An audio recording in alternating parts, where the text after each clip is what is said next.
course, the sell trade's been on the books since this morning. We talked about it to the guys this morning. Sell side 7 to 8 earlier, 7 to 8.70s, 7 to 8.60s, 7 to 8.15s, 7 to 7.50s. It's been an enormous winning trade for us again on oil. The last throw of the dice was, of course, this sell trade here. Now, the idea is, of course, profile building at lower prices. So we get profile here, POC. We get a profile POC here. And obviously the idea there is that we're now asking about that used liquidity. They used this liquidity here and they got short.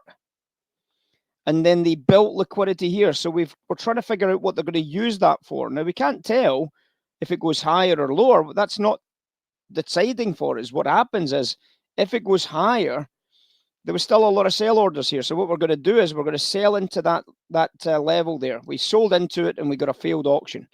Look at what happened to the POC here.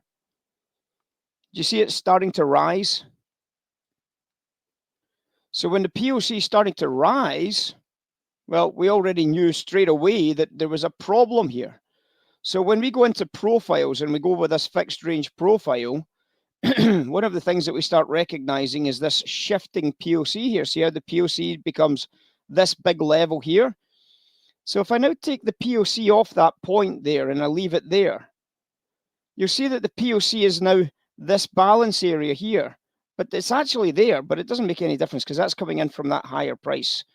So we look at the POC there and I've now marked that POC. So what happens when this happens here?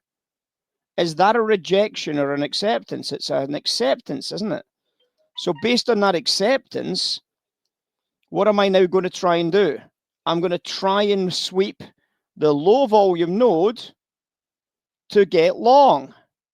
Now, I'm only going to get long if the price sweeps and rejects. And as soon as it sweeps and rejects, I'm now long. If it starts to accept after I buy into it, after I get long, then of course I walk away. Well, it didn't accept after I bought into it. After Murray bought into it, it continued to move higher. And what should happen now is it should pop. And it did pop beautifully. And that was in line with the value rising. Do you see how you get that confluence? The value was rising beautifully behind that buy trade, wasn't it? So there is 100% agreement that this is the best trade in the planet. This is the best trade in the world right there. And it turned out to be a brilliant trade. 60s to 20s is $600 profit. That, my friends, is sensational trading by Murray right there. Sensational trading. And what you've got to now do is you've got to now replicate that on everything you now think about. All the ways you think about what's going on in here.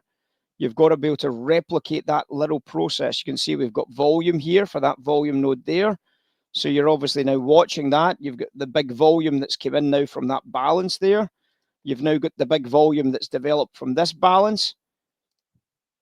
And it's all about this idea of making profile tradable, something that the Stadelmeyer and Dalton weren't able to do very well. So when the price drops, I was obviously very mindful of the fact that I might buy this price. Well, when the volume built here, I changed my mind. I wasn't going to buy it anymore because if the volume builds here and doesn't reject, then of course what that means is that this is now a sell trade up here. So I don't want to buy here. And I would now expect the price to go through. The next price I'm looking for is this price here. So obviously the idea is I'm looking to try and reject this price. And again, we've still got a lot of volume building here. But the idea is, of course, I'm trying to reject. If I can reject out of that price area, there might still be a bit of space for me to make some money because this is a big volume price. So when we look at this on the big chart narrative here, you can see obviously that we're getting a bit too much volume here. So what are we going to do? We're going to give ourselves space to run the sweep. Because with the size of volume building here at the moment, that means that the better trade is to sell into the uptick, isn't it? The better trade is to get short there.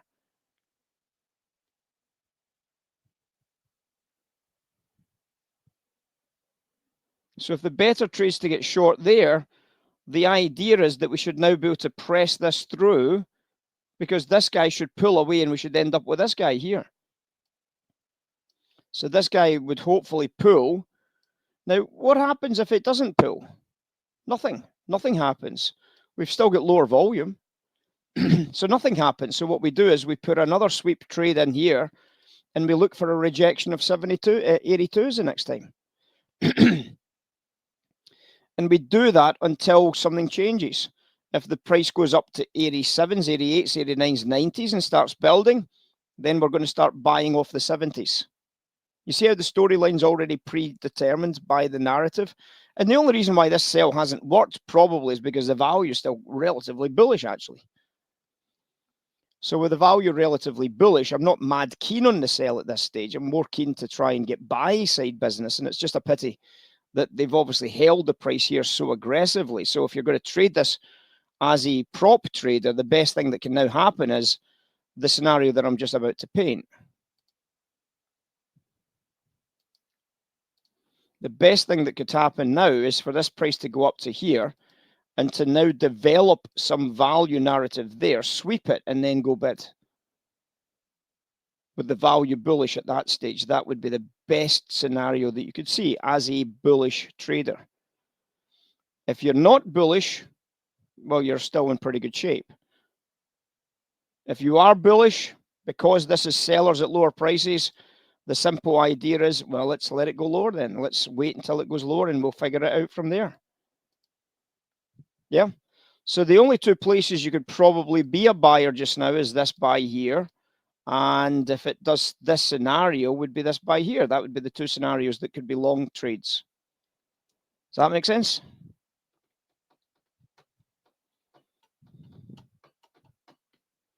It's very similar to this trade here. When that volume built there, the only two places that we could now develop from this, if this was how this was going to go, was this idea that we got the lower price, but if it went higher, we could have tried to have bought in the dip for that rally. So the only place we could have bought was down here, or on a pullback after this higher build of value up here, we could have bought on the dip and then taken the market bid at that stage.